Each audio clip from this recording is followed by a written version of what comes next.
lá na eternidade passada, o Pai, o Filho e o Espírito Santo, que nós não podemos compreender, que transcende. Ele elegeu, ele chama, ele justifica, ele regenera, ele provoca, produz a conversão, onde arrependimento e fé são dádivas divinas. Depois nós somos feitos filhos adotivos, que é uma das expressões mais ricas do Evangelho, é a nossa adoção. Aquele que tem o espírito do seu filho, que clama Abba, Pai. Depois a santificação, que é a única parte que é sinérgica, em que eu entro com... E depois a perseverança e finalmente a glorificação. E eu vou retirar aqui esse dom, aqui para a gente ver o dom da fé. Porque nós temos uma tendência muito grande de achar que a fé é nossa. E isso faz com que as pessoas fiquem comparando o tamanho da fé, se é grande, é pequena, se a fé... E aí isso gera uma espécie de snobismo, no sentido de fazer uma apresentação da minha fé. Eu orei, eu tenho muita fé. E aí começa, né? Eu me lembro de uma vez que quando eu era mais jovem,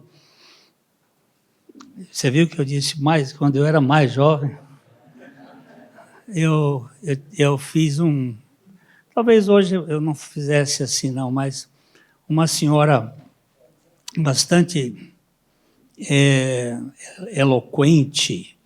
Você sabe que a espiritualidade, ali está boa aquilo ali que ontem foi feito, aquela Ordo Salutis, desde a eternidade antes, Efésios, quando ele nos elegeu antes da fundação do mundo, nos predestinou para sermos filhos, depois o chamado eficaz, a justificação pela fé, a regeneração, a conversão, a adoção, a santificação, a perseverança, a glorificação e a eternidade depois. E ali na conversão nós temos a fé.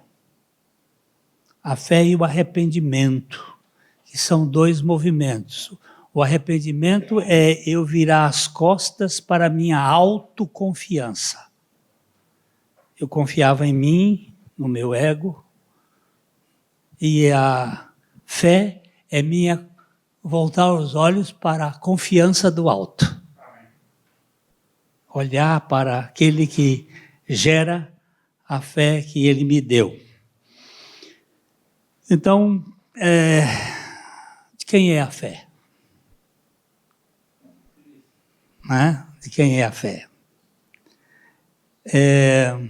A Bíblia diz que Jesus é o autor e ele é o consumador. Eu gosto de uma interpretação que diz que ele é o autor e o executivo da fé. Ele não é só o autor, mas ele também é aquele que executa a fé. E a ideia de que a fé não é de todos, ela é apresentada na Bíblia em 2 Tessalonicenses, capítulo 3, versículo 2. Nós temos aí a palavra de Deus falando. A gente lê o 1 e o 2. Finalmente, irmãos, 2 Tessalonicenses, capítulo 2. 3. 2 Tessalonicenses 3. Vamos ler, começar com: finalmente, irmãos, orai por nós, para que a palavra do Senhor se propague e seja e seja glorificada, como também está acontecendo entre vós, para que sejamos livres de homens maus e perversos, homens perversos e maus, porque a fé não é de todos. Isso aqui tem dado pano para manga.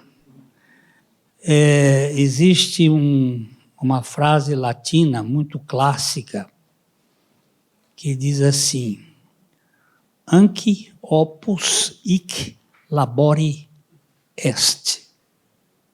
Essa é uma frase clássica que eu aprendi com um professor de latim no 4º ano do ginásio, quando estudava latim.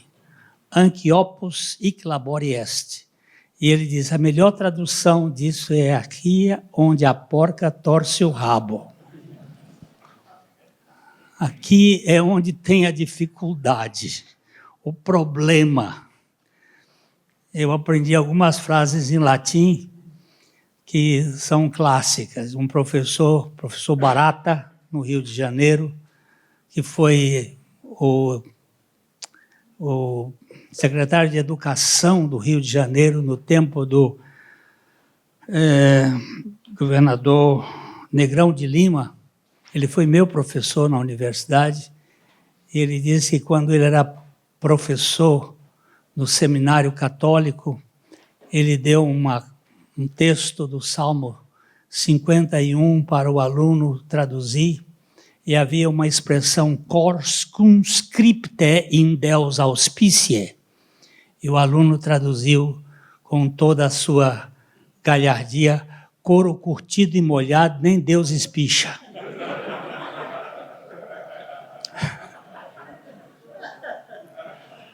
Então, esse couro curtido e molhado, eu vou dizer assim, crente velho que não nasceu de novo, é difícil para crer.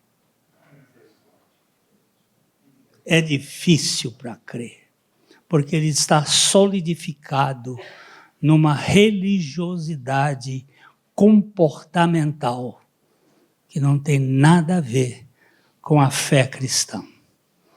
Então, quando ele diz aqui, sejamos livres de homens perversos e maus, porque a fé não é de todos. Esse é um assunto que tem dado muita dificuldade no entendimento. E nós vamos pegar aqui algumas coisas para tentar entender que a Ordo Salutis, ela tem como base o Deus soberano, que faz tudo e que nós fazemos tudo. Que dê Pedro, que deu o texto do Jonathan Edwards. Você é o WhatsApp. Não, mas eu quero você. Eu quero a participação, Pedro. Era a sua participação, Pedro. Fala bem alto para ser gravado. Como ensinava muito bem Jonathan Edwards, na graça eficaz, nós não somos meramente passivos. Nem ainda Deus faz uma parte e nós o resto. Mas é Deus quem faz tudo e nós fazemos tudo. Deus produz tudo em nós e nós agimos tudo. Por isso é Ele mesmo quem produz nossos próprios atos. Deus é o único autor e fonte adequada. Nós somos somente os atores dessa fonte. Nós somos em diferentes aspectos, totalmente passivos e totalmente ativos.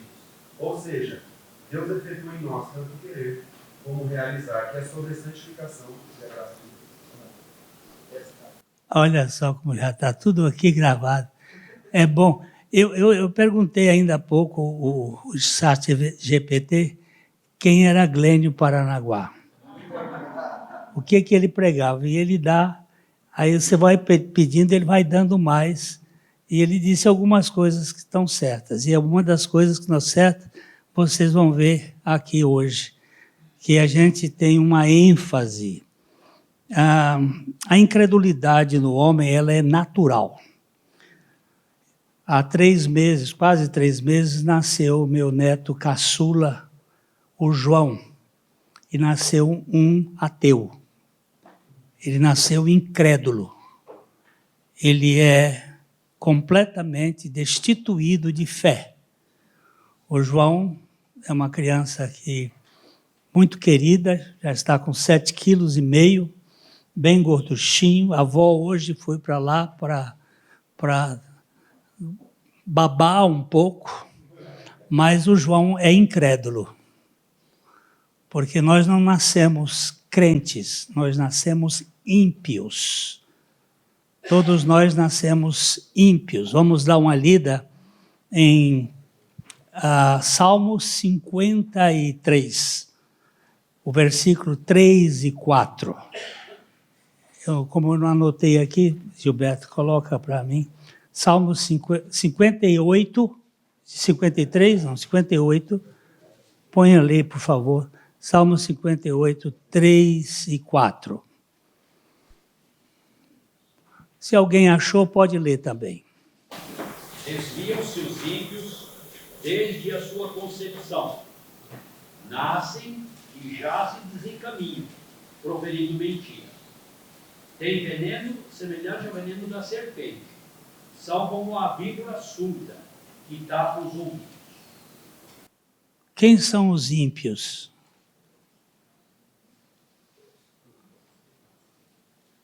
Quem são os ímpios? Um dia alguém disse, são aqueles que não são filhos dos crentes. Você vê o negócio desse? Um pastor me disse isso. Os ímpios são os filhos dos não crentes. Mas quem é crente? Pois é. Quem é crente? Não há nenhum justo, não há nenhum sequer. Todos se desviaram. Paulo, quando está explicando a perversão da raça humana, ele passa a régua, tanto para judeus quanto para gentios. Então, nós somos uma raça realmente caída, que não tem condições. Somos incrédulos por natureza. E educar criança na igreja sem pregar o evangelho é a maior perversidade que você pode fazer com uma pessoa. Porque educação religiosa não salva ninguém. O que salva as pessoas é a pessoa de nosso Senhor Jesus Cristo. Não tem salvação em nenhum outro, porque debaixo do céu nenhum outro nome há que importa que sejamos salvos. No âmbito do pensamento cristão, essa afirmação aponta para a doutrina da eleição, que é central à teologia reformada. A fé não é de todos. Isso aqui aponta para a eleição. Aqui está uma explicação mais detalhada, que eu vou tentar fazer com vocês, o significado desta frase para este pensamento cristão. Eu tenho 4 teólogos que me embasam. O primeiro deles é Paulo de Tarso. Você sabe que os apóstolos, eles viveram com Jesus. Paulo é o primeiro que não viveu fisicamente com Jesus, não fez parte do colégio apostólico, mas foi o primeiro a interpretar com fidelidade o que é o Evangelho. O segundo é Santo Agostinho de Hipona, aquele homem perverso, pervertido, terrível, que um dia Deus salvou e que se tornou uma das vozes mais eficazes na proclamação, ainda que ele tenha as suas pegadas muito ligadas a um sistema, mas a teologia de Agostinho é muito séria sobre a graça de Deus.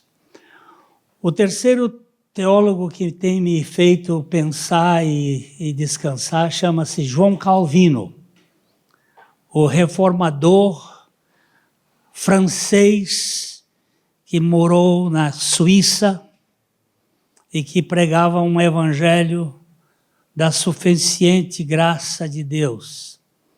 Ele acendeu a luz e o fotógrafo pediu para o gravador pediu para baixar porque dá sombra. E as sombras são às vezes problemáticas, as assombrações. E finalmente a pessoa que tem me influenciado mais nesses últimos 20 anos se chama John Owen, um teólogo escocês que viveu 20 anos como um pregador que pregava Cristo morreu por mim. Somente isto. Grande teólogo. E que a partir de uma grande crise que ele teve, ele viu, eu morri com Cristo. E ele é um dos grandes pregadores que anuncia a co-morte do pecador com Cristo.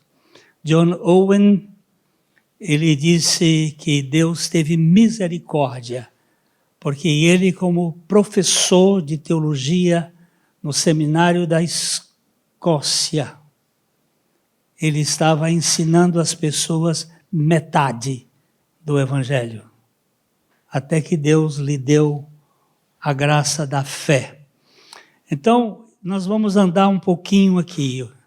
A fé, em primeiro lugar, é um presente, é um dom de Deus. Todos conhecem com toda clareza Efésios 2, 8 e 9. Um texto batido, rebatido, trebatido, e que tem toda a essência da nossa salvação. Ele diz que é pela graça. Ele começa afirmando pela graça. Aliás, a Igreja Católica, no Ordo Salutis dela, começa com a graça, mas logo depois coloca as obras. E aqui ele diz, pela graça nós somos salvos por meio da fé. E aí ele define isto, eu quando aprendi português, lá no Piauí, com este padre, professor de latim, ele dizia, meu filho, isto é perto e isso é longe. Quando você diz assim, isto é aqui e isso é lá, este é aqui e esse é lá. E ele aqui, a tradução está perfeita, porque pela graça sois salvos mediante a fé. E isto, o que é isto? A fé não vem de vós, é um presente de Deus. Não vem, o 9, não das obras, para que ninguém se vanglorie, para que ninguém se ufane, para que ninguém se ensoberbeça.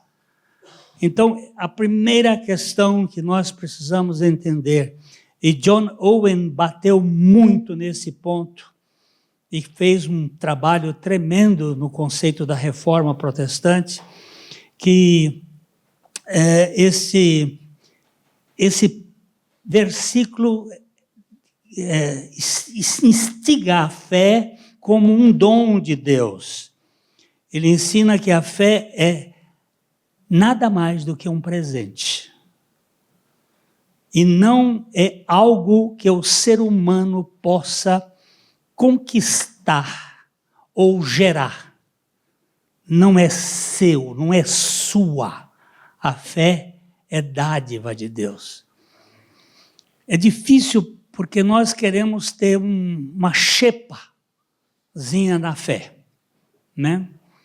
Eu me lembro de uma vez que, eu já contei isso algumas vezes, que eu estava com um carro velho e eu ia fazer um casamento em Pompeia e o carro estava com defeito, eu mandei consertar, não deu conta, e encontrei um irmão lá no centro da cidade, e ele disse, onde é que você está vindo? Eu digo, fui lá no Orlando Marinque Góes, que era um empresário aqui, tinha oficina, e meu carro e não ficou pronto, eu tenho que ir para Pompeia fazer um casamento, e meu carro não está ruim. Ele disse, mas eu te empresto um carro, eu te dou um carro para você ir.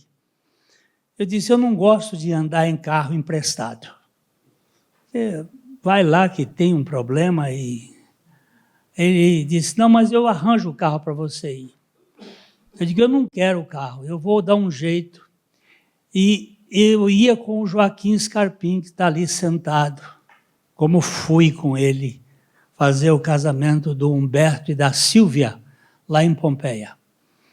E quando eu cheguei em casa, estava o carro parado, era um Del Rey, com 5.000 quilômetros, bem bonzinho, né, Joaquim? Top o carrinho.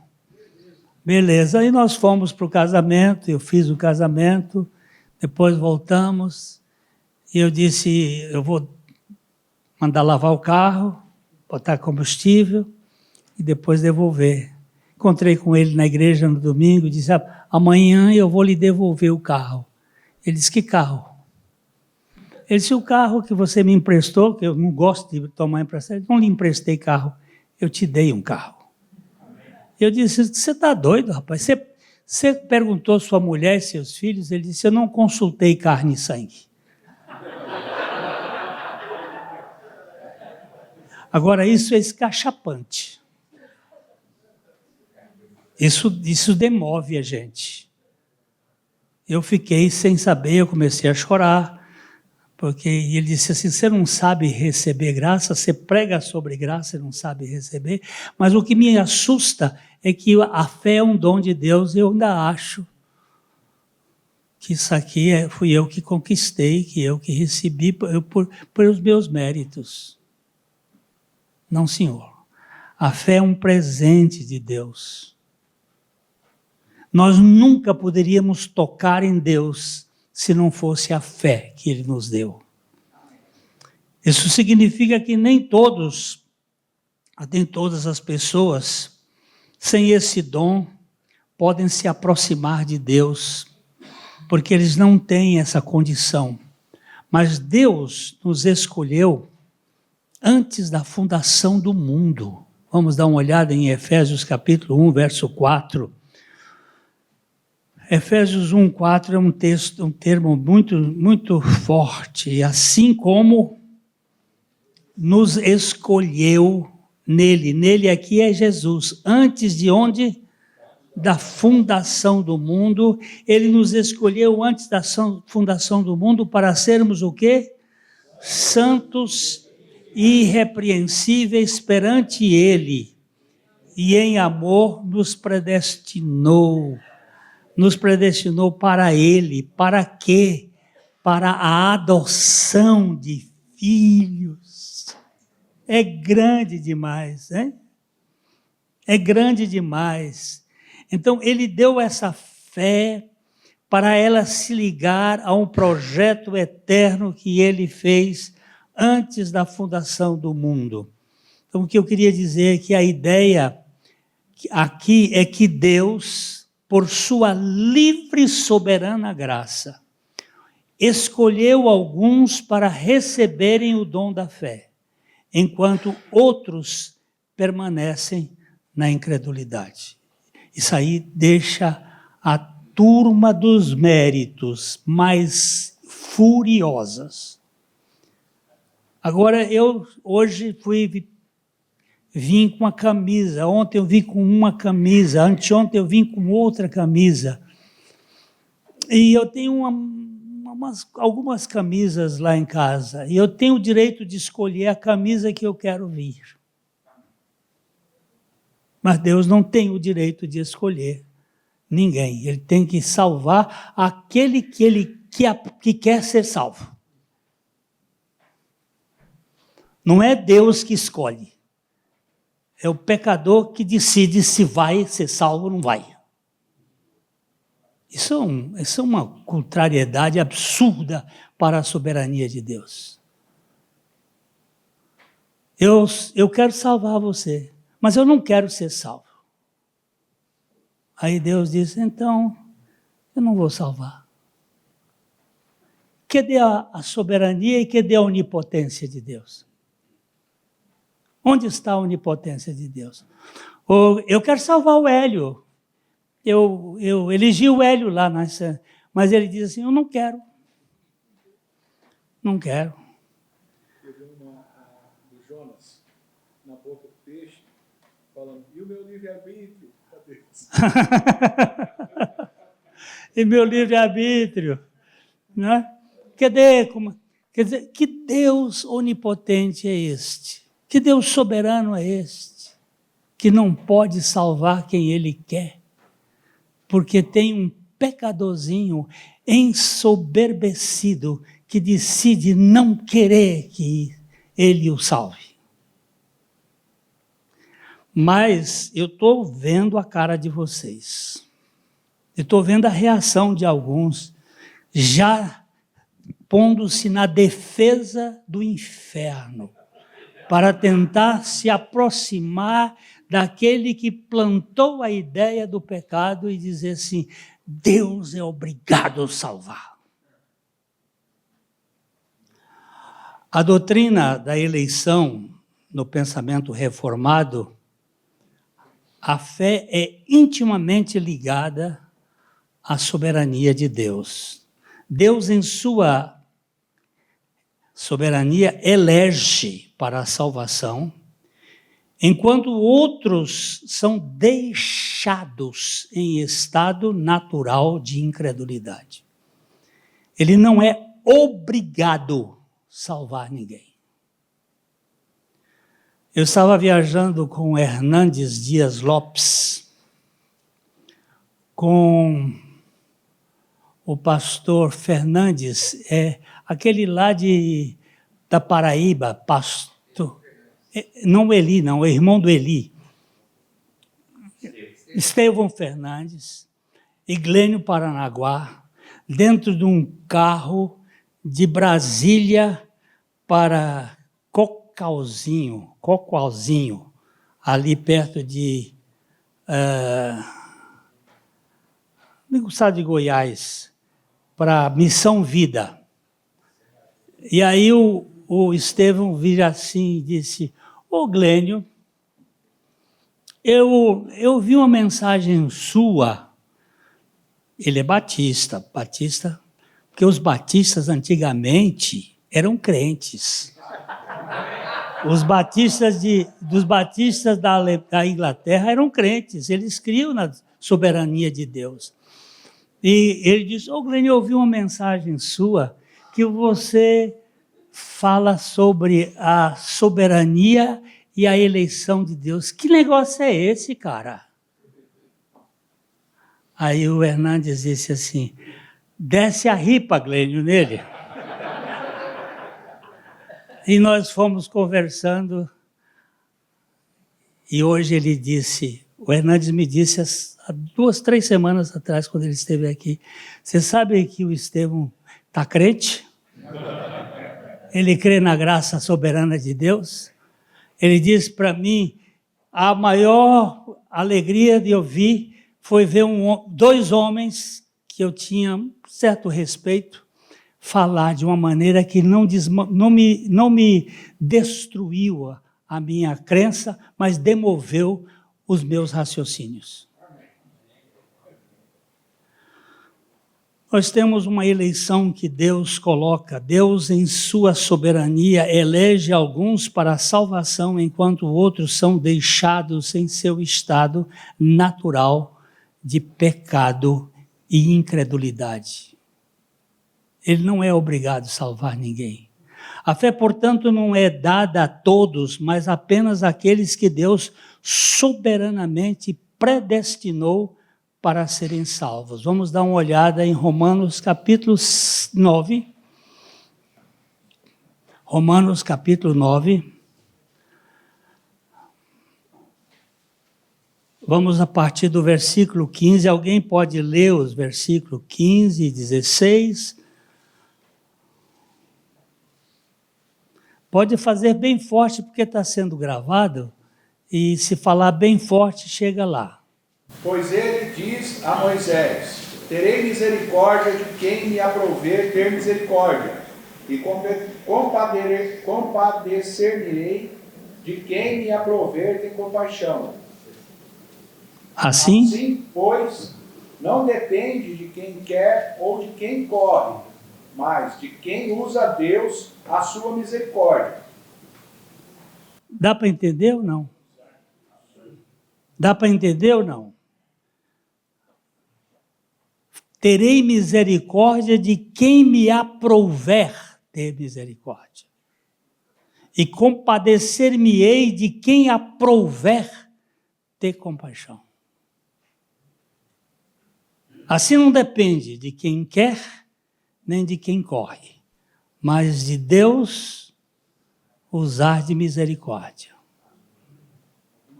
Alguma dúvida? Aí tem os arminianos, eles vão tentar discutir esse assunto para que o homem leve shepa, leve algum valor nesse assunto. Isso sublinha que a fé não é algo que pode ser conquistado ou desenvolvido pelo ser humano, mas é uma graça que Deus concede a quem Ele quiser. Eu já contei para vocês que lá em Cascavel, na casa do Dr. Rui Cunha Sobrinho, dia 3 de agosto de 1983, 3 graus abaixo de zero lá fora, 6 pessoas, 3 casais e eu, sentados depois de um jantar muito bom que a minha sobrinha Vera Grace fez, ela cozinha bem, me arrumou bem, 3 casais, 2 advogados, uma psicóloga, uma assistente social, um juiz de direito, uma outra advogada, e cada um com a Bíblia na mão, e nós ficamos das 9 horas da noite às 2 horas da manhã, conferindo o texto bíblico. Vamos examinar o que diz a Escritura. Eu nunca fumei tanto na minha vida quanto naquela noite, porque os 4, Dr. Juarez, o irmão dele, Dr. Alberto, e as duas mulheres, eles acendiam um cigarro com o outro, fumando, nervosos, e Bíblia na cara, e Bíblia olhando, e Bíblia olhando. Quando foi 2 horas da manhã, eu estava exausto. Depois de fumar tanto. Aí, vamos sair. Chegou na porta, o doutor Juarez pegou na minha mão e disse assim: tudo muito interessante, mas não tenho nenhum interesse por isso. Tudo muito bonito, mas eu não tenho nenhum interesse por isso. Eu sou ateu, eu sou agnóstico, eu sou comunista. Eu disse, mas se Deus, se estiver dentro do propósito de Deus, se for da vontade de Deus, nada disso perdura. E vamos embora. 1 mês e tanto depois, o telefone toca lá em casa. Morava na Rua Santos, telefone de cabeceira. 6h pouca da manhã. Alô, alô, quem está falando? Você não conhece a voz das suas ovelhas? Quem que é essa? Eu estou crucificado com Cristo e vivo, não mais eu, mas Cristo vive em mim. Eu digo, uau, quem é? Aí puxa daqui, descobri que era o ateu, agnóstico e comunista, que tinha sido conquistado pela palavra de Deus, que tem o poder de gerar fé, porque a fé vem pelo ouvir e o ouvir da palavra de Deus. Ela é um dom de Deus e é um dom e é uma capacitação da doutrina da eleição. Sim, pode falar.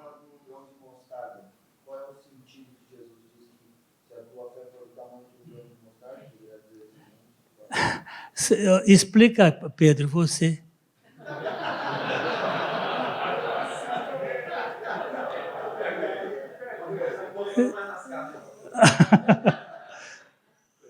Isso o pastor Abuchaim fazia comigo. O grão de mostarda e o caroço de abacate tem o mesmo poder de dar vida. Não precisa ser um caroço de abacate para nascer. Pode ser do tamanho de um grão de mostarda. O que tem ali é o germe da vida. A fé que tem o germe da vida vai brotar.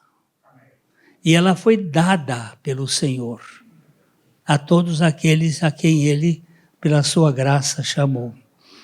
Falando de Agostinho ainda há pouco, eu disse, o homem não se converte porque deseja, mas deseja se converter porque a eleição assim o dispôs.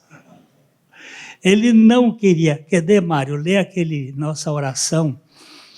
nossa oração dos homens. Nós temos uma oração ali dos homens que eu acho sublime, né? Oração de um cristão do primeiro século. Tu não tens obrigação de me querer, nem eu tenho condições de te querer. Mas se tu me quiseres, porque tu queres me querer, então tu me levas a te querer com o mesmo querer que tu me queres. Porém, se tu não me quiseres, eu não posso te querer, pois a minha vontade pervertida pelo pecado nunca te quererá sem que tu me queiras. Antes, converte o meu querer para que eu te queira, com o mesmo querer que tu me queres. Amém. Isso aqui é demais. Eu não tenho condições de te querer porque a minha vontade está pervertida pelo pecado e eu não te quero nem que a vaca tussa.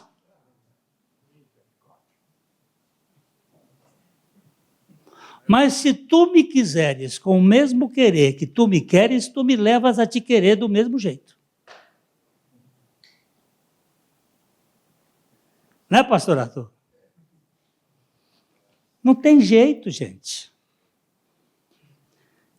Nós barateamos o evangelho, nós vamos lá para frente, faz uma coisa, canta uma música, manso e suave, Jesus está chamando, ó vem você, e a pessoa vem lá na frente.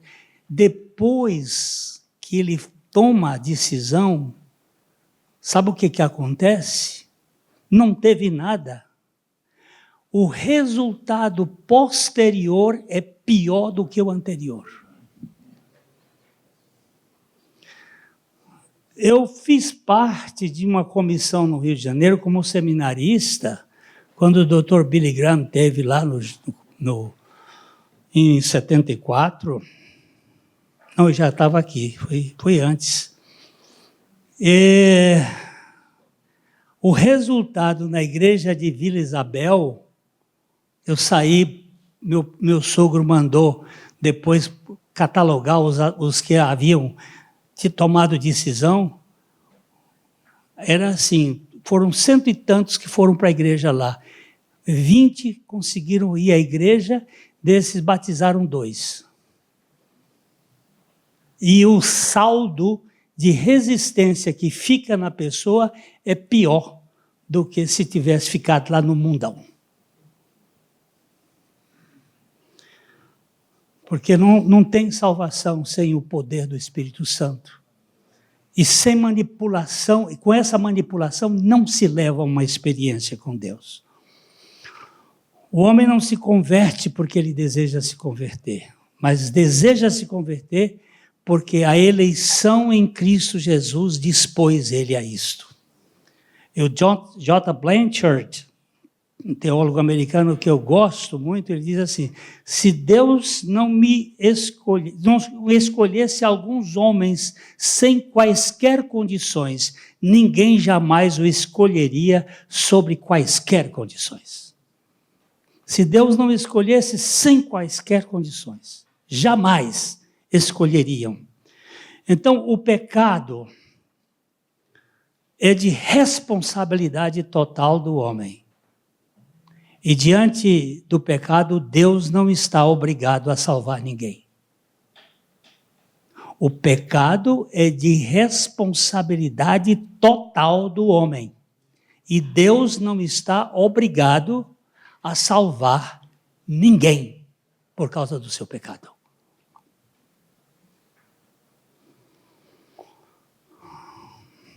A terceira coisa que é anotada aqui é a incapacidade do ser humano em razão da depravação total.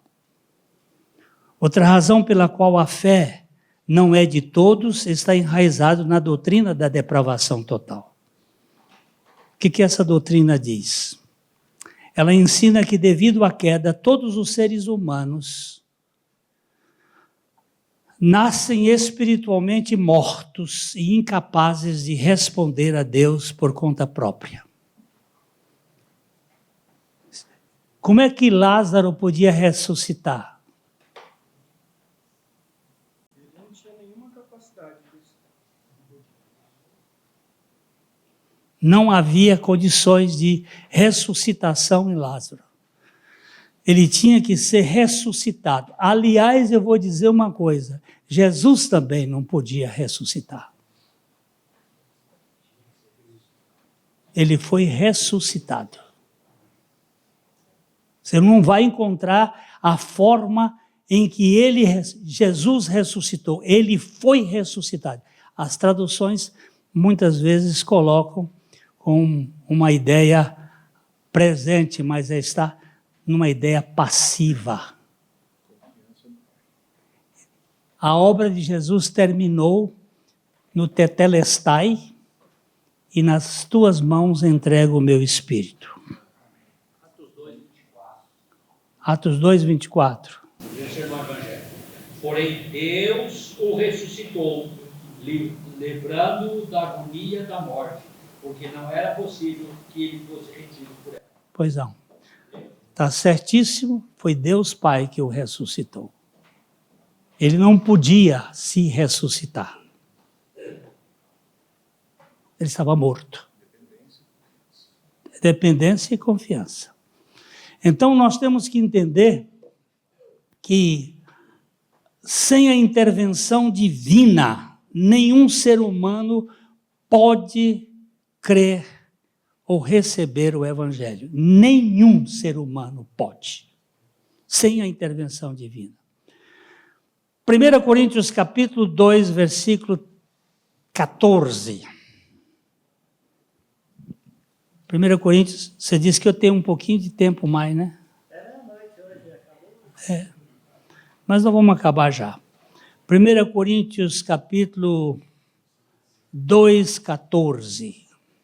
Ora, a pessoa natural não aceita as coisas do Espírito de Deus, porque eles são loucura, e ela não pode entendê-las, porque elas se discernem espiritualmente. Mas o homem natural está como?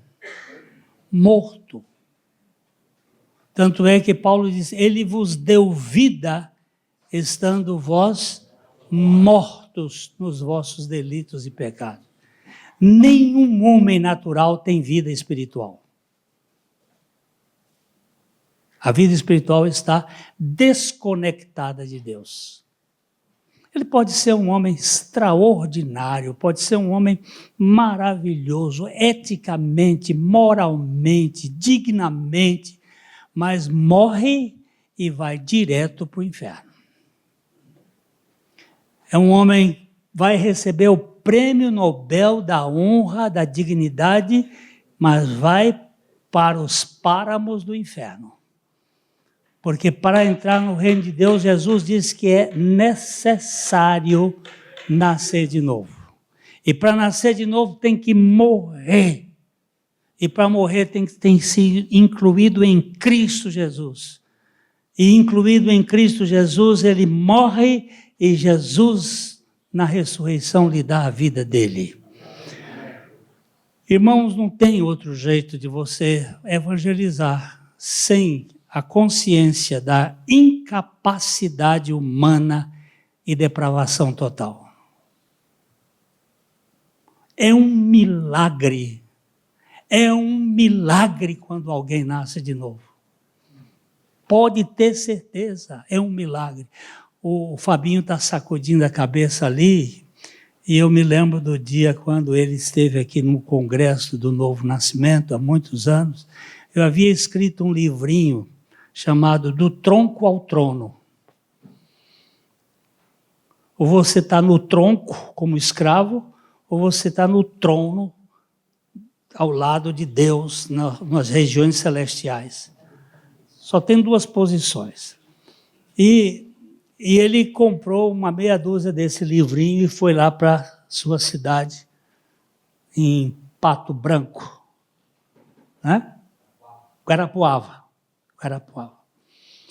E lá chegou um cara um dia com ele e disse: pastor, eu comprei um revólver e minha mulher está me traindo e eu vou matar o amante, matar a mulher e depois eu vou me matar. O Fabinho disse: tudo bom, você vai fazer isso? Pode ir fazer, mas eu queria que você lesse esse livro aqui. Antes de você fazer essa limpeza aí. Aí ele foi embora e no outro dia, cedo, ele chegou na casa do Fabinho dizendo assim: você tem mais 2 livros desses? Eu quero dar para a mulher e para o amante. Esse cara me ligou dias depois. Quem me contou a história não foi o Fabinho, não. Quem me contou a história foi ele. Me ligou, estava entrando na igreja, o moço que trabalhava lá disse: pastor, tem um rapaz aqui de Guarapuava que quer falar com o senhor. Aí eu fui falar com ele e ele disse: pastor, já minha mulher e o amante estão salvos, estamos frequentando a igreja junto. Quem faz esse milagre? Meu povo, quem faz esse milagre?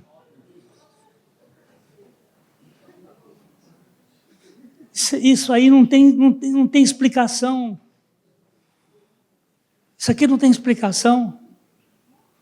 Nós temos um Deus que tem poder de vivificar o morto.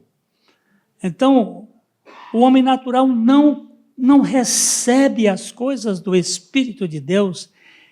Essa versão minha diz aceita, mas se você for lá no grego, a palavra é receber, é tomar posse. Ele não toma posse das coisas do Espírito de Deus, porque são loucura. Quem é que vai dizer que um cara como esse podia nascer de novo e o negócio reverberar para todo o processo? Então, queridos, entendam que é impossível ao homem nascer de novo, é impossível ele crer ou receber o Evangelho sem uma predestinação, sem uma eleição, sem um convencimento do Espírito Santo. Isso implica que, por natureza, ninguém tem capacidade de crer em Deus. Romanos capítulo 3, 9. Vamos começar a ler aí. Romanos 3, 9. Que se conclui? Temos nós alguma vantagem?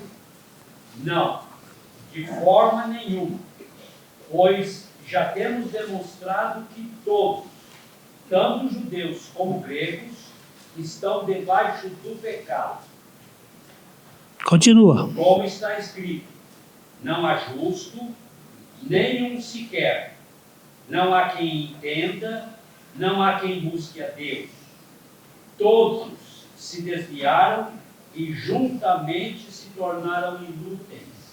Não há quem faça o bem, não há nenhum sequer. Quantos sobraram aí?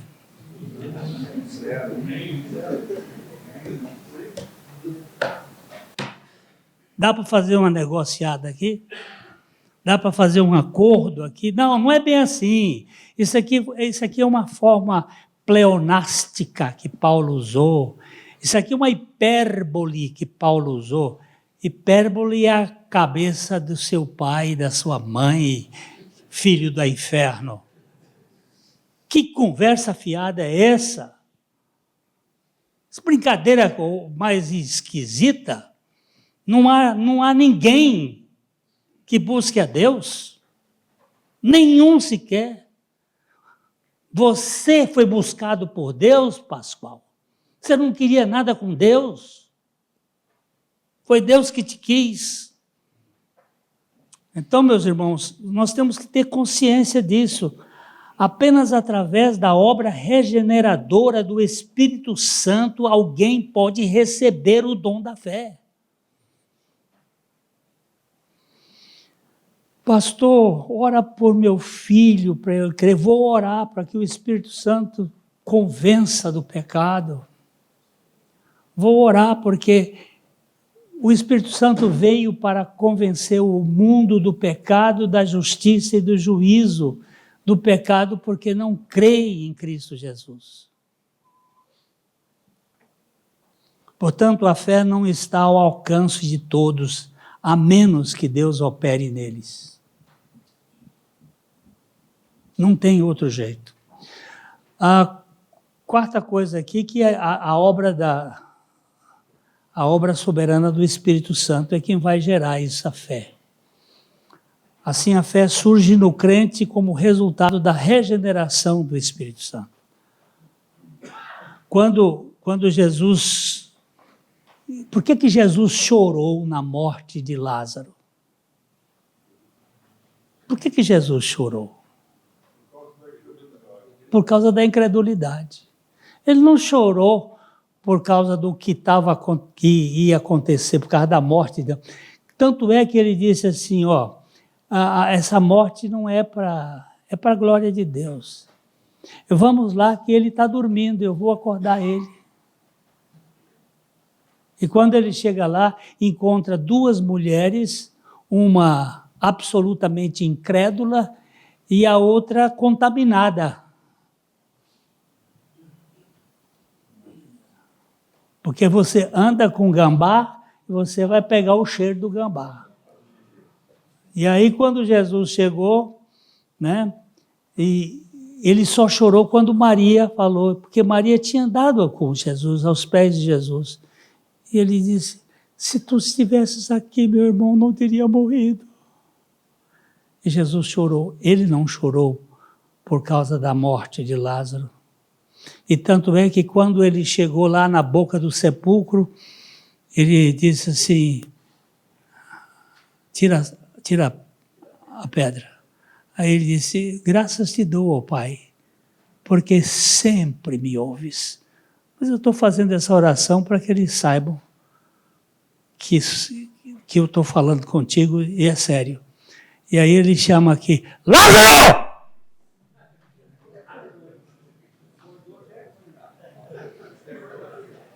Sai!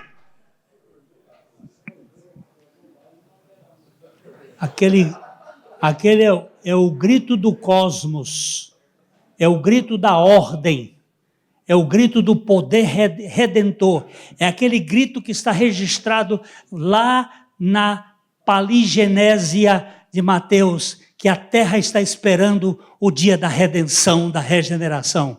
Ele gritou, e ele veio entubado, ele não veio andando, que ele estava todo envolto. É o poder do nosso Senhor Jesus Cristo. Lázaro não podia ressuscitar. Ele tinha que ser ressuscitado pelo poder do Senhor Jesus Cristo. Irmãos, isso é muito sério. Isso é muito sério. Assim a fé surge no crente como resultado do Espírito Santo. Isso é uma ação unilateral de Deus que transforma o coração do pecador e o capacita a crer. Eu já contei, mas deixa eu repetir as mesmas coisas. Estava na casa da dona Alice Neder. Joaquim conheceu muito dona Alice Neder. Uma senhora da nossa igreja, seu José Neder. E o pastor Abuchaim estava aqui pregando na igreja. Eles eram libaneses, e vamos comer um quibe, vamos comer um charuto. Ela fazia um charuto de folha de parreira, que o de folha de repolho é mais ou menos, mas o de parreira é de tirar o chapéu. E nós fomos lá para comer aquela com ele, e tinha um senhor, deixa eu contar minhas histórias.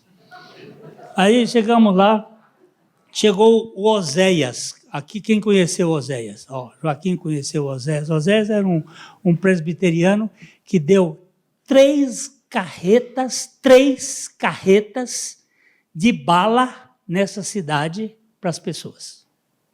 Ele andava com bala no bolso. Ele chegava, conversava, ia cumprimentar você, e tinha uma balinha aqui. Ele deu 3 carretas de bala nessa cidade de Londrina. Era um homem que adoçava as pessoas. E ele levou o cunhado dele, o professor Alberto Wust, padre, que foi padre, casado com a irmã dele, e ele estava em depressão. Teólogo, filósofo, professor da Universidade de Londrina, homem cultíssimo, preparadíssimo. Ele chegou lá e Oséias disse: olha, pastor, o senhor desculpa, mas meu cunhado está depressivo e ele queria conversar com o senhor. Eu telefonei para a casa do pastor Glênio e disseram que o senhor estava aqui e eu queria que o senhor conversasse com ele. Pois não, sentado ali, sentamos. Aí o professor Alberto começou, papapá, papapá, papapá, papapá, papapá. O pastor Chaim disse: professor Alberto, Jesus veio para o que era seu, os seus não receberam, mas a todos quantos o receberam, deu-lhes o poder de serem feitos filhos de Deus, a saber, aos que creem no seu nome, os quais não nasceram do sangue, nem da vontade da carne, nem da vontade do varão, mas de Deus. E parou. Aí ele diz: por que São Tomás de Aquino, na sua dogmática, e começou, elaborou um raciocínio do aristotélico-tomismo, aquela filosofia católica bonita, arrumada. Terminou, deu uma vaga à pastora Buchaim. Professor Alberto, Jesus veio para o que era seu, os seus não receberam, mas a todos quantos o receberam, deu-lhes o poder de serem feitos filhos de Deus, a saber, aos que creem no seu nome, os quais não nasceram do sangue, nem da vontade da carne, nem da vontade do varão, mas de Deus. E parou. Aí o professor Alberto começou a falar de Maria e da co-salvação em Maria, a corredentora. E falou, e falou, e falou. Quando ele deu um espaço, professor Alberto, Jesus veio para o que era. E assim foram 5 vezes ele falando, e o homem contra-argumentava, ele não dizia nada, ele não batia de frente, ele não, simplesmente ele só citava o texto e parava. Na 6ª vez, o professor Alberto, ele era um alemão, claro, assim como o pastor Arthur, ele era claro, e ele virou assim, o que eu faço?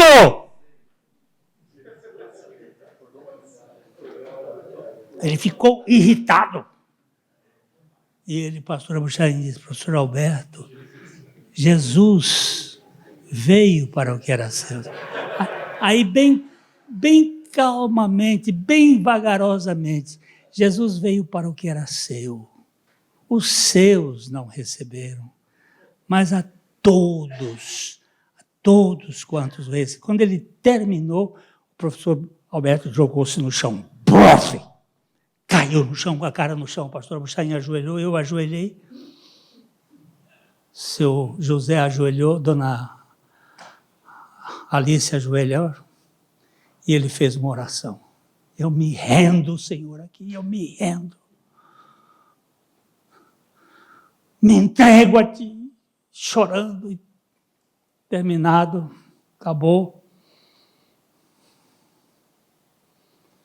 Vamos para casa. Pastora Abuchain, eu estou admirado. Eu nunca vi um negócio desse. Eu nunca vi ninguém evangelizar desse jeito. Diz, meu filho, quando você estiver diante de uma pessoa, peça a Deus um prego. Um versículo, um prego. Peça a Deus um versículo, peça um prego. Põe o prego na tábua e mete o martelo. Pá! Você vai encontrar a tábua, ele tinha muita capacidade de explicar as coisas de maneira mais simples. Você tem algumas tábuas de pinho, bate assim, ela entra. Mas você vai ter tábuas de aroeira que é dura. Bota lá e mete o martelo em cima, e mete o martelo em cima, e mete o martelo em cima, até entrar. Hoje em dia, ficam botando um versículo, outro versículo, tentando argumentar com o versículo. Peça a Deus um prego e senta o martelo em cima, meu filho.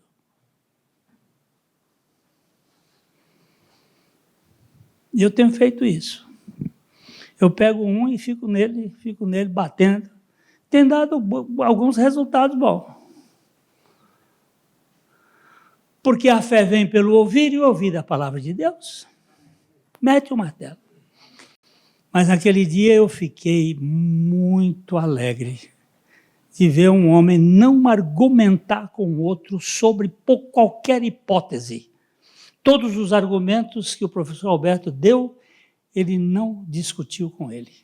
Ele simplesmente anunciou a palavra de Deus, que gera fé.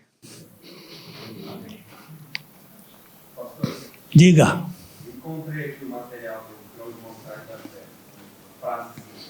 Hein? Posso ler a frase do grão de mostarda da fé? Você perguntou, pastor de Bregas, eu vou mostrar. Pode ler. Então, sobre a questão lá do grão de mostarda da fé. Jesus não diz sobre a fé do tamanho de um grão de mostarda, e sim como um grão de mostarda. O grão tem potencial para crescer se for inserido e plantado no solo, recebendo os nutrientes do solo e crescendo muito. Conosco é da mesma forma. A fé que nos foi dada tem potencial infinito de crescimento se estivermos inseridos e plantados em Cristo. Assim como diz em João 12:24, em verdade vos digo, Se o grão de trigo caído na terra não morrer, fica ele só, mas se morrer, produz muito fruto. E uma fé potencialmente estabelecida e plantada em Cristo, confia em Deus até nas causas impossíveis. E Jesus usa a analogia de mover montanhas para exemplificar isso. Isso não quer dizer que a gente sai decretando qualquer coisa. É verdade, meu filho. É verdade. Não é do tamanho, é como um grão de mostarda, que é um grãozinho menor que tem. Mas ali tem a potencialidade de crescer.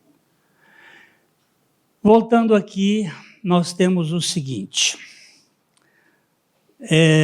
A fé não sendo de todos se refere à distinção teológica entre os eleitos, aqueles a quem Deus escolheu para a salvação, e os réprobos, aqueles que Deus deixou em seu estado de pecado.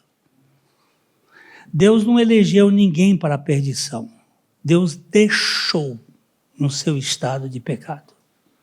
Mas ele elegeu alguns para serem salvos. Para os eleitos, Deus concede o dom da fé, não como parte do seu plano de redenção. Para os réprobos, para os reprovados, Deus permite que permaneçam em seu estado natural de incredulidade. Romanos capítulo 9, versículo 18. Eu já estou com 1 hora e 1 minuto aqui, eu preciso de mais um tempo para terminar.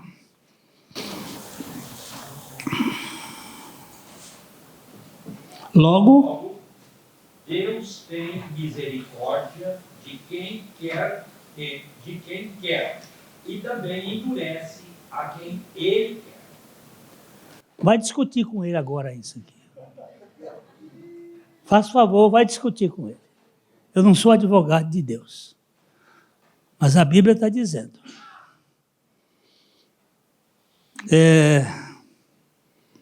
Nesse sentido, a fé não é de todos, porque nem todos fazem parte dos chamados, dos eleitos. Deus soberanamente decide a quem ele dá a fé salvadora.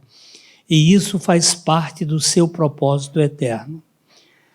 Esse holandês, Kuyper, ele disse o seguinte: Deus, por sua graça, elegeu alguns para a salvação e, com justiça, decretou os outros que ficassem em sua perdição. Spurgeon diz assim: creio na doutrina da eleição, pois estou bem certo de que, se Deus não me tivesse escolhido, eu jamais iria escolhê-lo. E estou certo de que ele me escolheu antes de eu nascer. De outro modo, ele nunca me teria escolhido.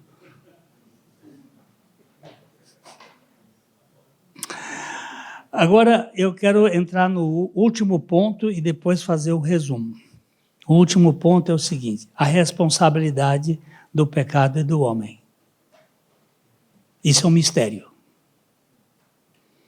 Embora o pensamento reformado enfatize a soberania de Deus na concessão da fé, ela ainda reconhece que a incredulidade do homem é sua própria responsabilidade. Deus colocando o homem no seu estado natural, ele não comete nenhuma injustiça. Não, pelo contrário. Não foi injustiça.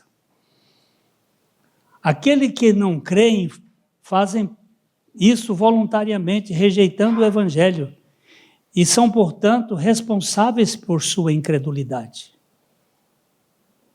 João 3,19, Evangelho de João 3,19, pode caçar aí o texto. Esse é um mistério no pensamento, a tensão entre a soberania divina e a responsabilidade humana. A condenação é esta. Pode ler. A condenação é esta.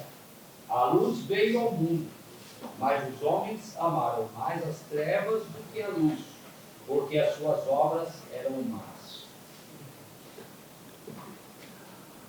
Se eu for para o inferno, eu sou o único culpado. Se eu for para o céu, Deus é o único responsável, que me leva a crer e a me arrepender. Embora Deus conceda a fé apenas a alguns, aqueles que não creem fazem isso por sua própria escolha e são julgados por isso. Não vai botar a culpa em Deus, porque é você que não crê. Resumo. Nessa posição, a ideia de que a fé não é de todos está intimamente ligada à soberania de Deus na salvação, à doutrina da eleição e à incapacidade humana natural devida à depravação total. Um jovem me procurou. Eu já contei isso até recentemente, ele é um dos melhores tradutores de inglês que nós temos no Brasil.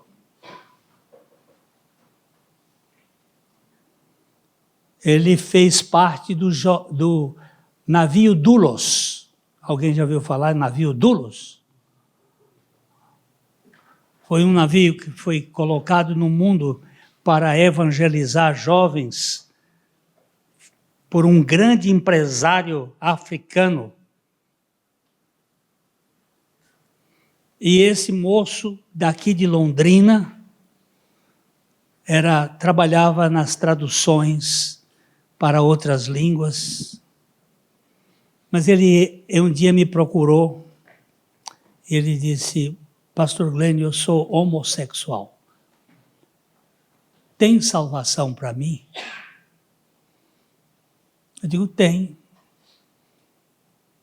A Bíblia mostra, lá em 2 Coríntios capítulo 9, que havia muitos, mas que foram justificados, mas que foram santificados em o nome do Senhor Jesus Cristo. E você tem que morrer. Só tem uma saída para você. É sua morte juntamente com Cristo. Ele disse, como é que isso funciona? Eu digo, o que Jesus fez, eu posso lhe dar os passos. Jesus ali na cruz, ele atraiu você. Você tem uma natureza perversa, você tem uma natureza maligna, você tem uma natureza de filho do diabo.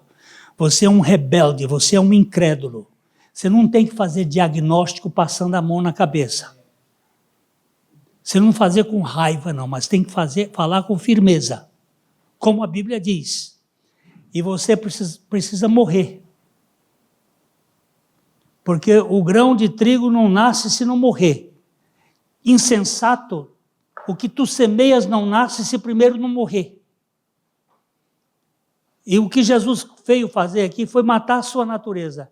E foi por todos a atração, a inclusão, a identificação. Um morreu por todos, logo todos morreram.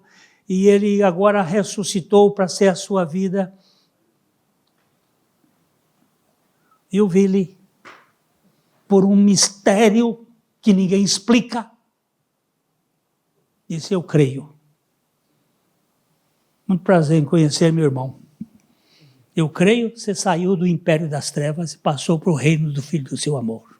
Amém. Não tem que sentir, não tem que entender, tem que crer. Amém. Ele voltou para casa, chegou lá para o cara, acho que era o marido dele. 7 anos casado. Disse, nós vamos nos separar. Disse, por quê? Porque eu encontrei um outro homem. E este outro homem não é abusivo. O homem que me amou e me libertou. Se há um ministério sério com esta área hoje no Brasil, não é, Mário? É o ministério do Vili.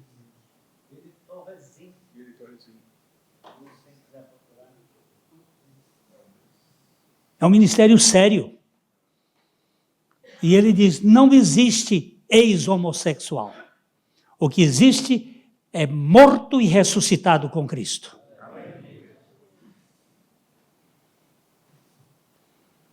Quando pergunta, você é um ex-homossexual? Diz, eu morri, Cristo é minha vida. Cristo é minha vida. Hein? Outro milagre. Então, meus irmãos, a fé não é de todos, mas está intimamente ligada à soberania de Deus, à doutrina da eleição e à incapacidade natural devido à depravação total. A fé é um dom de Deus, é um presente de Deus, dado apenas aos eleitos e não é universalmente concedida. Vitória tem 6 anos. Estávamos conversando em casa, Vitória é minha neta. Estávamos conversando em casa e falando para Luísa, a moça que trabalha, Luísa, você tem que ganhar a experiência de sua morte e ressurreição com Cristo, para você se tornar uma nova criatura. Olhe para Jesus. O que Jesus fez? A Vitória olhou e disse, eu estou crucificada com Cristo. Será que está entendendo?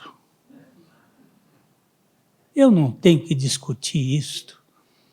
Isso é dom do Espírito Santo. Se ela está entendendo, não sei. Mas ela disse depois, vovô, eu sou nova criatura. Cristo é minha vida. Ela é travessa até onde não pode ser mais. Mas eu não estou olhando a travessura dele, eu estou olhando a confissão de fé dela, se é verdadeira ou não, só o Espírito Santo vai dizer e vai mostrar, e eu tenho que ficar firme na certeza de que Deus pode fazer infinitamente mais do que tudo que nós pedimos.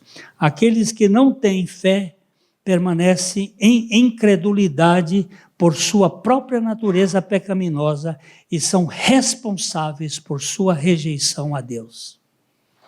Não vão dizer que foi Deus que mandou você para o inferno. Você foi para o inferno porque você quis, filho das trevas. Agora esse é um mistério. Eu fui eleito e eu sou responsável pelo meu pecado. No entanto, a fé é algo que o homem não pode alcançar por si mesmo, sendo totalmente dependente da graça soberana de Deus para recebê-la. Coisa tão simples. Hã? Tudo isso sai da boca de uma criança. Da boca de uma criança.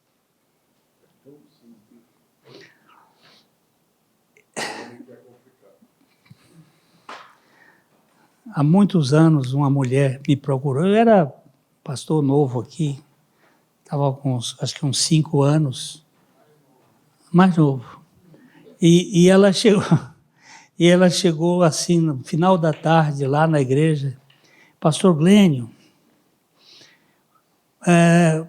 me mandaram aqui que o senhor tem oração forte. E pediram para eu vir aqui para o senhor orar pela minha filhinha que está ruim.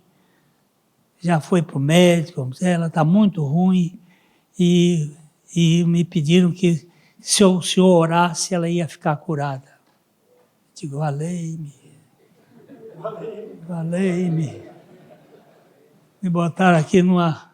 Eu disse, quem foi que contou isso para a senhora? Aí ela contou que era uma senhora onde ela trabalhava, ali no centro. Eu digo, estão mentindo para a senhora, eu não tenho oração forte, não. Eu creio num Deus forte. Eu creio num Deus poderoso. Mas esse Deus poderoso atende também a sua oração. Você não precisa transferir a oração para os outros. Você não precisa terceirizar a sua oração. Mas eu não sou digna. Pois é, ele veio para os indignos. Quanto ele escolheu as coisas erradas do mundo. Ela tirou o sapatinho, o chinelo dela, botou o pé no chão e disse assim, Jesus, o pastor disse que eu posso falar com você. Eu moro no Samiramis, na rua tal, número tal. Minha filhinha está ruim, já foi para o médico. Ela está passando muito mal, eu não sei nem se eu vou achar ela lá. Jesus, vai na frente que eu vou atrás. Oh, rapaz. Eu disse, amém, Senhor. 2 dias depois ela chegou lá. Só esqueci o detalhe da chave. A chave. Ah, não, essa não é da chave, não. Essa não é da chave. A da chave é do tapetinho vermelho. Essa foi comigo, a da chave é outra. Eu posso até contar da chave. Aí ela disse, 2 dias depois ela voltou. Pastor, o senhor não pode imaginar. Quando eu desci do ônibus, que eu cheguei entrando assim, minha filhinha estava brincando na frente do terreiro. Sãozinha, pastor. Agora, esse Deus que sara é o Deus que salva. É o Deus que salva. Aí, como já contaram, me provocaram aqui, eu vou contar, mas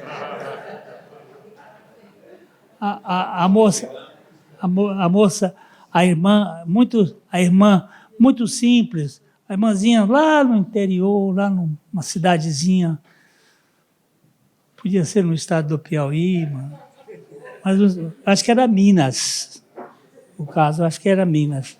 Uma cidade bem... Ela estava com uma filha muito mal, e ela não tinha jeito de levar a filha para o hospital, ficava uns quilômetros de distância do lugar onde ela morava, tinha um barraquinho. E ela disse, minha filha, fica aqui, que eu vou a pé até o hospital, vou procurar chamar um médico para vir aqui para curar você, para tratar de você. Fica quietinha aí. Saiu e foi. Chegou lá na cidade, foi no posto de saúde, tinha um hospitalzinho, qualquer coisa assim. Foi lá e contou a história. Disse, não tem jeito de mandar ninguém lá, não. Mas, moço, minha filha está muito ruim, mas não tem jeito para levar lá.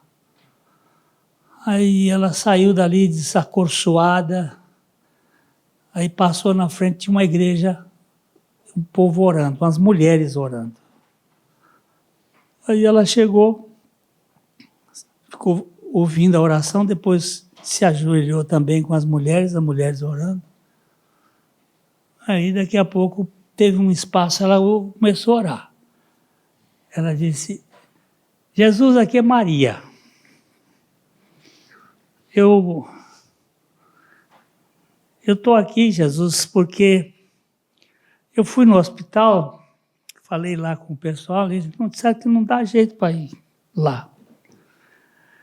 E eu não tenho outro para recorrer. E minha filha está ruim. E ela começou a conversar com Jesus. As mulheres começaram a rir, né, achando engraçado. E quando ela parou um pouquinho, elas ficaram assim, meio desenchaveadas. E ela disse assim, olha, eu vou explicar ao senhor.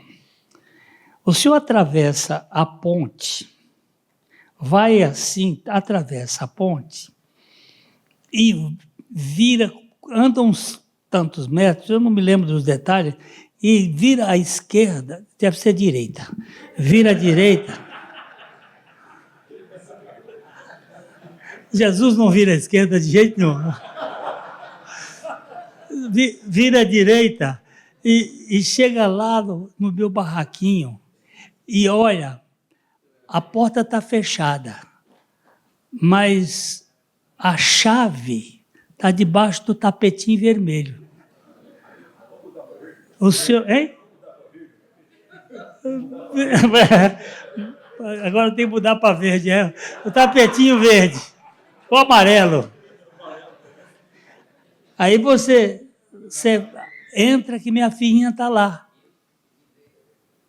Aí fez a oração, as mulheres acharam aquilo ridículo e ela foi embora. Para andar mais 8, 9 quilômetros, demora. Pastor, você esqueceu do detalhe que ele falou para colocar a chave Na volta, é na volta. Na ida ela deu esse recado. Aí quando ela chegou lá,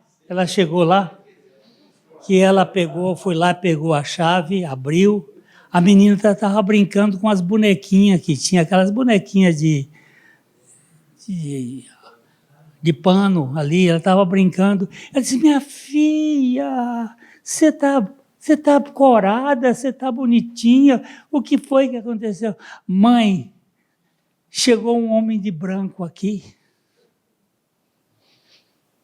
ele me deu um beijo na testa,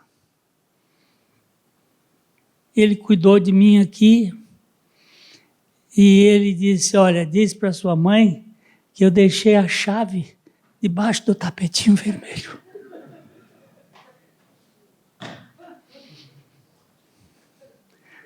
Nós perdemos o místico da fé cristã.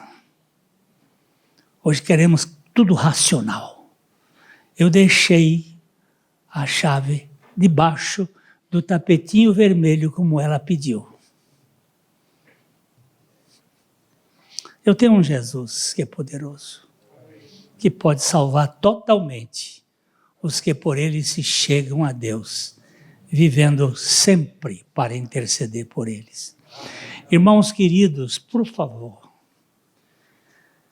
tenham nojo de religião, mas tenham amor pelo Evangelho. E proclamem esse Evangelho sem medo, porque Jesus pode fazer infinitamente mais, além de tudo aquilo que pedimos ou pensamos. Nunca se esqueça que aquela cruz, você foi atraído. Que quando ele morreu, ele tinha uma finalidade: matar o nosso velho homem.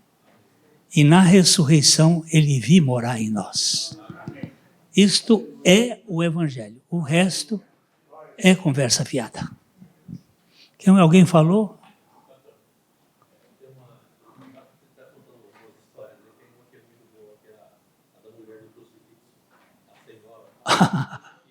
Mas vai demorar muito a ser cumprida.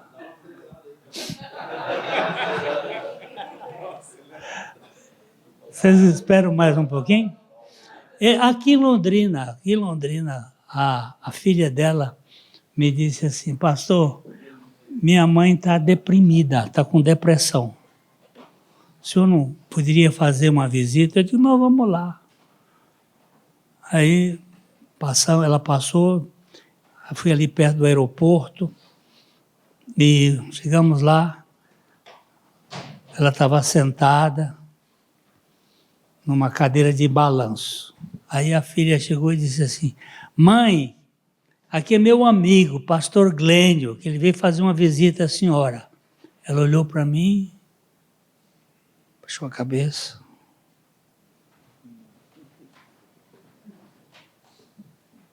Continuou balançando. Como vai, dona Cidinha? A senhora vai bem?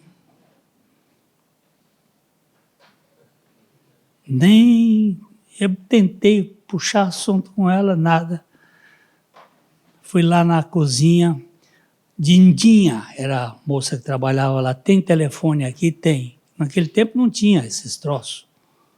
Liguei lá para desmarca tudo que eu vou ficar aqui com dona Cidinha.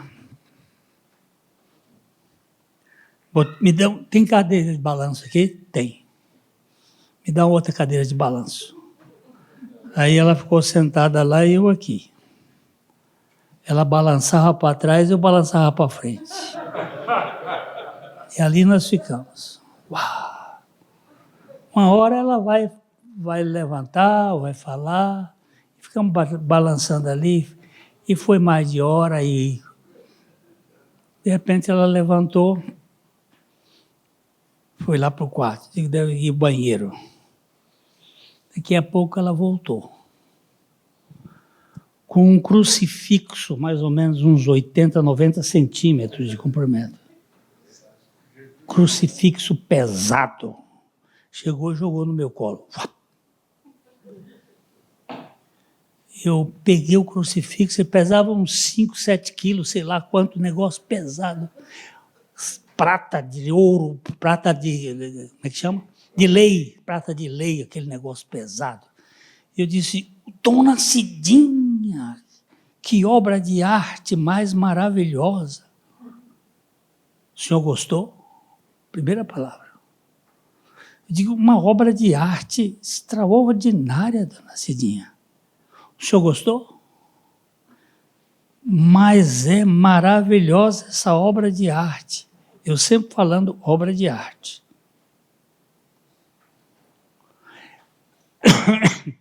Meu pai trouxe em 1910, por aí assim, de Roma.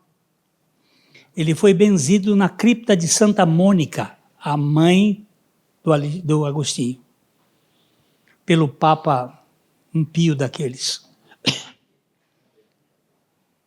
Dona Cidinha, mas que obra de arte. O senhor gostou? Dona Cidinha, tem um negócio errado aqui. O que está errado? A cabeça. O que tem a cabeça? Essa cabeça aqui não está certa, não. O que tem a cabeça? Dona Cidinha, eu estou andando com seu filho, Moacir. E eu mato uma pessoa. A polícia chega, eu digo, o assassino é o Moacir. E ele é preso. Não é justo! Por que não é justo? Porque foi você que matou. Ah, eu que matei e o seu filho foi preso. Então não é justo. Quem é o pecador? É a senhora? Sou eu ou é Jesus? É o Senhor. Ah, sou eu só, né? Eu é que sou o pecador. A senhora nunca pecou? Sou pecadinho branco. Diga agora que o pecado tem cor. Aí nós fomos, e essa conversa aí vai para aqui, digo, cadê sua Bíblia?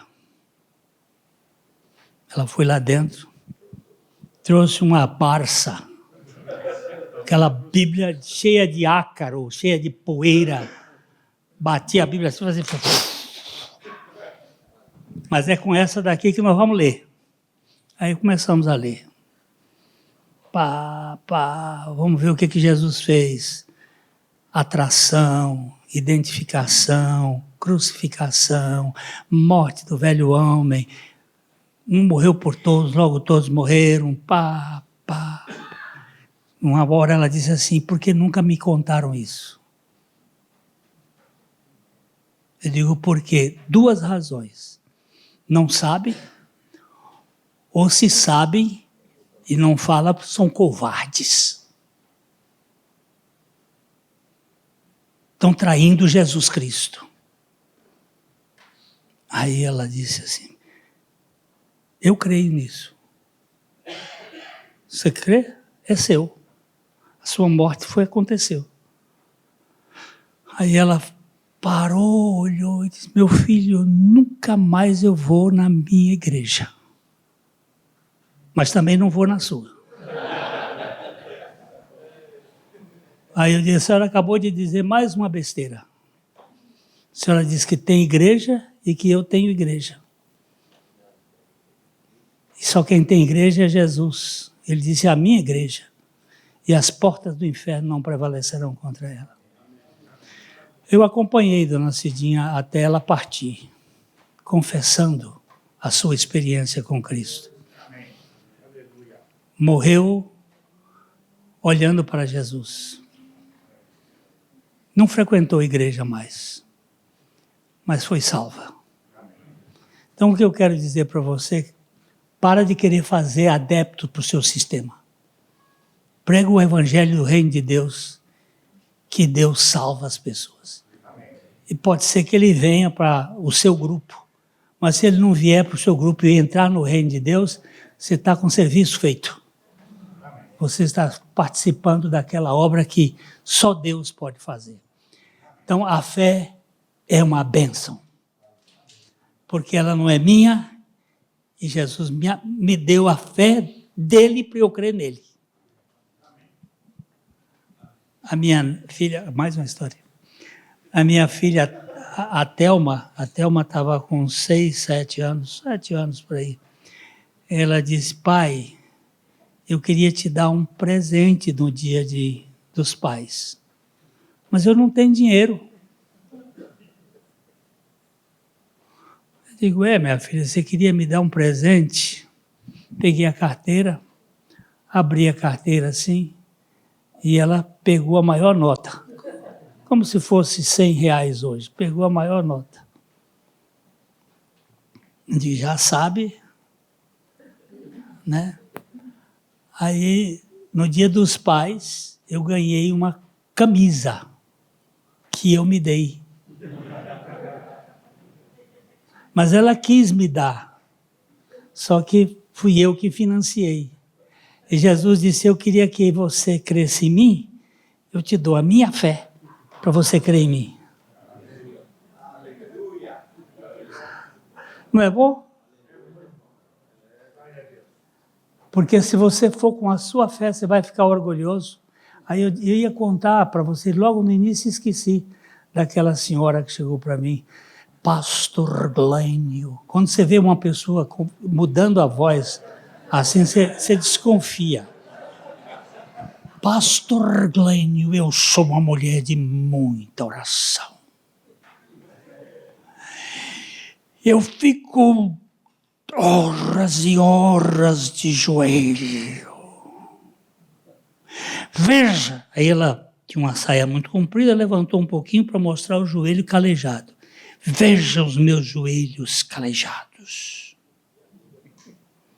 Aí eu digo, eu não era tão polido, hoje eu sou mais polido. Eu disse, a senhora podia me fazer o favor de botar a língua para fora? O médico, às vezes, quando faz exames, manda fazer põe a língua para fora. A senhora queria fazer o favor de colocar a língua para fora? Ela disse, por que, pastor? Eu digo, eu quero ver o tamanho.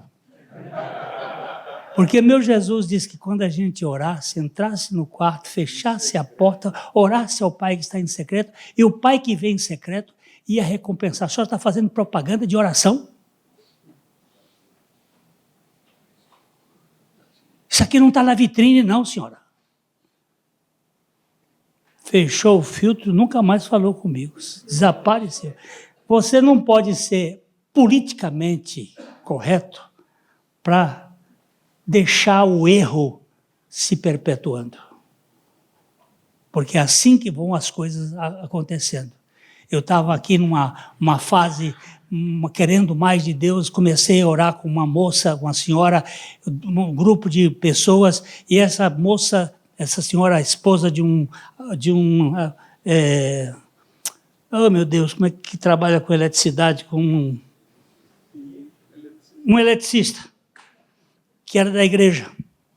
E ela era uma mandona, dominadora, e ela começou a me comandar, e eu obedecendo.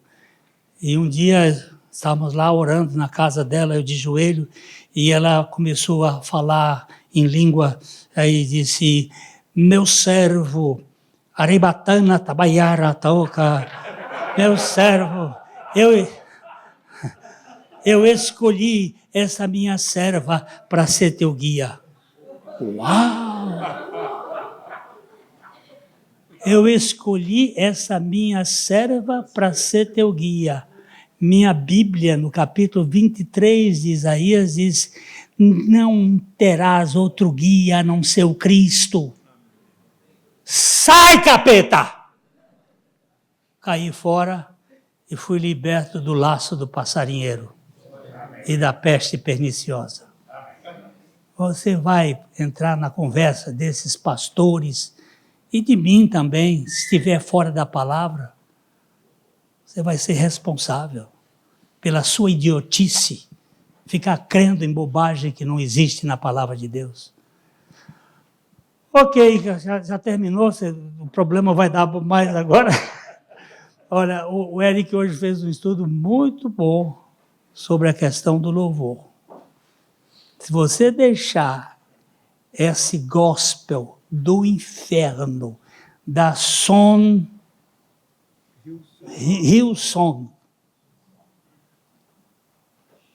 olha só o que eu estou dizendo, mexendo com a alma de vocês e com os moços da sua igreja, não com a música, não com a letra correta da Bíblia, vocês serão responsáveis por esses problemas que vão acontecer.